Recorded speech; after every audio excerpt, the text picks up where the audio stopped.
Like so many other middle-class youngsters, Kirsty Jones had been tempted into taking a gap year abroad after completing her university studies. Before the responsibilities of adult life began to bite, and with its palm-fringed beaches and turquoise seas, there was only one place she wanted to explore: Thailand.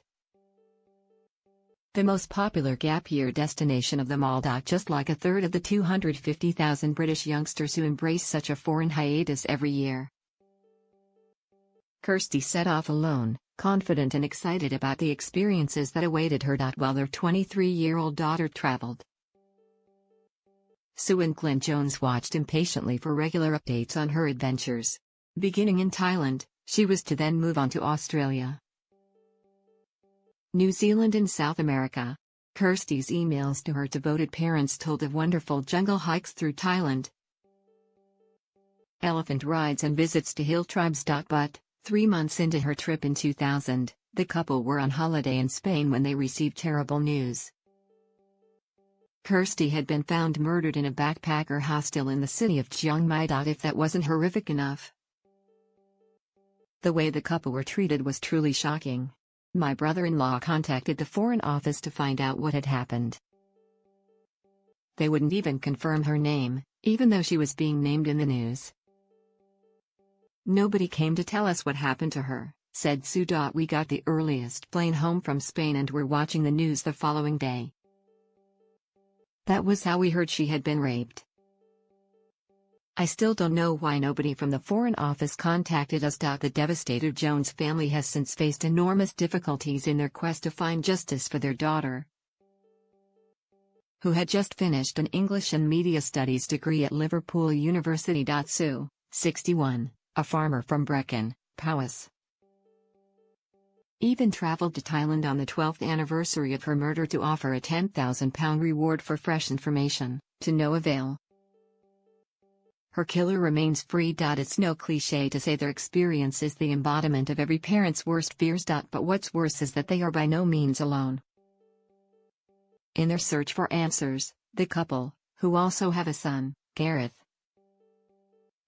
39, have learned of many other deaths of young British travellers in Thailand which have gone unexplained. Tragically, there are dozens of parents who may never know what really happened to their children on their travels there. Earlier this year,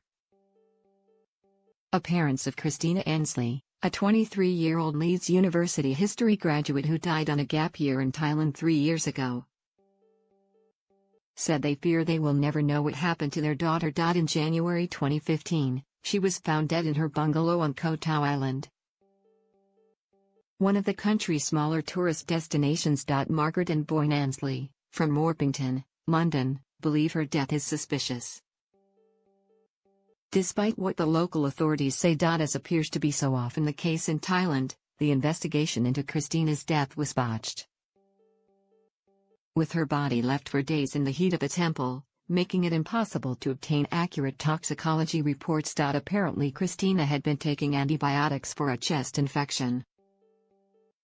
The Thai authorities say these didn't mix well with alcohol, and blame them for her death. Yet the state of her body and the vague Thai findings meant it was impossible to know how she had died with any accuracy. And a subsequent British inquest into the death recorded an open verdict. Other suspicious deaths of Britons in Thailand include Luke Miller, 26, who was found dead at the bottom of a pool on Koh Tao in 2016, in 2014. And there are concerns about the way tourist deaths are investigated due to the military junta's takeover of Thailand in 2014. This saw civil rights curtailed and the police and judiciary abuse their power. Many parents have now joined forces with other families whose children have died while backpacking around Thailand. Their group, called Mothers Against Murderers Abroad, MAMA, urges the British government to investigate these deaths and to publicise the dangers of travelling to Thailand. And it seems there is much to publicise. According to figures issued by the Foreign Office, between 2014 and 2016, 1,151 British nationals died in Thailand. While many of these deaths would have been from illness or accidents, No fewer than 60 are classed under unknown reasons. Separately, perhaps, some could be explained away as tragic misadventures. Yet taken together they indicate a pattern of criminal behavior, botched detective work, and, worst of all, police cover-ups. This is a presumed bid to preserve Thailand's lucrative image as the perfect travel destination. It's notable that Thailand is heavily reliant on tourism, which accounts for 10% of its GDP. Mama has taken its campaign to Downing Street with a petition of 16,000 signatures. One of the most high-profile signatories is Laura Witheridge, sister of Hannah, 23, a student from Norfolk who was brutally raped and then murdered, with engineering graduate David Miller, 24. On the island of Koh Tao in September 2014, 2 migrant workers were arrested and sentenced to death for the murders.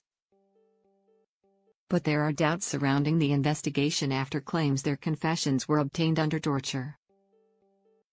An appeal against their sentence is ongoing. Meanwhile, Hannah's family exists in a purgatory of pain. Laura has issued scathing attacks against the Thai police, accusing them of a bungled investigation. On Facebook, she insisted authorities are covering other tourist killings on Koh Tao. She even said, "Many Thais hate Westerners and have little or no regard for human life," and recalled things said to my bereaved family by Thai judges and court officials, such as, "Why are you here? She is dead already. Just go home and make another one. Why are you making such a fuss? She will be back in 30 days as something else." A reference to the Buddhist belief in reincarnation. She may have better luck next time. Sue Jones, too, was appalled by how Kirsty's death was treated. Thai police were quick to try to wrap up the crime, arresting the British owner of the £7 a night RE guest house where Kirsty was staying. However, he was later released after DNA recovered from Kirsty's sarong, which had been used to strangle her, found that her attacker was Thai. But with a limited national DNA database, no match was found. And as police had allowed a local TV crew into the guest house, the crime scene was compromised. The Thai police don't have the resources to investigate properly. "It's all quite corrupt, you can't believe anything," says Sue. "I've no faith in the authorities there, that they'll ever find who killed her." She says one problem is that the Foreign Office puts diplomacy with Thailand ahead of the grieving family's need to find answers. "You should be treated as a UK national no matter where you die, but once you leave the UK, no one seems to care about you." In 3 years, Thai police will close the case, obeying their time limit of 20 years. This tears at Sue.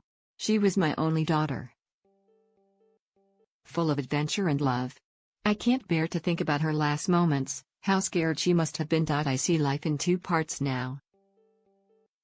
A line was drawn between when we had Kirsty and when we didn't. I miss her terribly and think about her every day. What she would be doing now, what she would think of things. Life will never be the same, you just learn to cope with the pain, to carry the grief." While Kirsty was killed on the Thai mainland, there appears to be a worrying trend of British youngsters dying on Koh Tao. Just as Hannah Witheridge, David Miller and Christina Ansley did. Koh Tao was once the tropical paradise, but there are growing reports of it being run by a local mafia, who pick off tourists at will and who are protected by the police. Foreigners, it seems, are fair game. Little wonder, you might think, that Christina's parents, Margaret, 58, and Boyne, 66, are active members of the Mama Group. At first they accepted the official findings, but are now suspect foul play may have been a factor in her death. "There's part of me that doesn't want to know how she died," says Margaret, a personal assistant. "I find it too painful to think about whether someone could have hurt my child." There is a common theme here about corruption and suspicious deaths. People need to be warned of the dangers of traveling there. The family of Christina, a political activist, viewed Twitter updates about her travels. One of her last called Koh Tao one of the most beautiful places in the world apostrophe. But when she failed to reply to a text message asking if she was okay, Margaret became worried. The next day 2 policemen arrived at her home. I just screamed as soon as I saw them through the window. I instinctively knew why they were here. I was sobbing, no, no, no, please, no. That was the worst moment of my life. The best was when my Christina was born. She was a fiercely intelligent person, a free spirit. She adds, the police told us she had died in her hotel room and there was no sign of foul play. I believed them at the time. But nothing makes sense anymore. It's only as time has gone on and by meeting other parents that we hear of so many coincidences. And that has made us doubt there was nothing suspicious. There are so many unexplained deaths on Koh Tao. The Thai authorities don't investigate them properly and we get conflicting information. With such a climate, you may wonder how the Foreign Office can continue to say Thailand is a safe place to visit. Indeed, the founder of Mama, Pat Harrington, who lost her son Ben in suspicious circumstances on Koh Tao, is scathing about this travel advice. The government needs to look into these suspicious deaths and issue proper travel warnings, she says. No family should ever have to go through the pain that we have. Ben, a 32-year-old IT consultant, had left for a trip of a lifetime with his younger brother, Mark, 28, in August 2012. Just days later, he was found dead in a ditch after being killed on his motorbike. Local police insisted it was a traffic accident. Officers took no photographs of the scene and have no record of who found the body. Yet Ben's watch and wallet were missing, which fueled single-parent Pat's fear that her son was mugged. There have been reports of robbers using wires to knock over bikers in the area where he was killed. Thai authorities then pressured the family into cremating Ben immediately, which they thankfully refused. For although a Thai post-mortem examination claimed Ben's head had turned towards his back 180 degrees, which would have broken his neck, a second autopsy in Britain said there were no neck injuries and that he had died from blunt trauma to his chest and a ruptured aorta. Tellingly at his inquest, senior coroner for West Sussex, Penelope Schofield, said she was unable to record a verdict of accidental death as, she said, I don't feel I have sufficient evidence to be satisfied it definitely was an accident. Pat, a 64-year-old nurse from Reigate, Surrey, who has another son, Luke, 30, was forced to turn detective herself. I spoke to people who have lived on the island, who told me about police corruption and mafia control. I could see a pattern of suspicious deaths, passed off as accidents and suicides, which are all totally wrong. I now believe my son was murdered. It may have been the result of a mugging that went wrong, but it was murder. The Foreign Office says travel advice for Thailand is kept under constant review and, in a statement to the Mail, expressed its deepest sympathies to the families of Kirsty, Christina, and Ben. As for its perceived hands-off approach when dealing with the Thai justice system, its statement says, we have made a number of representations to the Thai authorities, but cannot interfere in another country's police investigation, just as we would not allow another country to interfere in ours. But for the heartbroken mothers of Mama, such words aren't enough. They want justice for their dead children, and won't stop until they get it. Additional reporting by Stephanie Condren.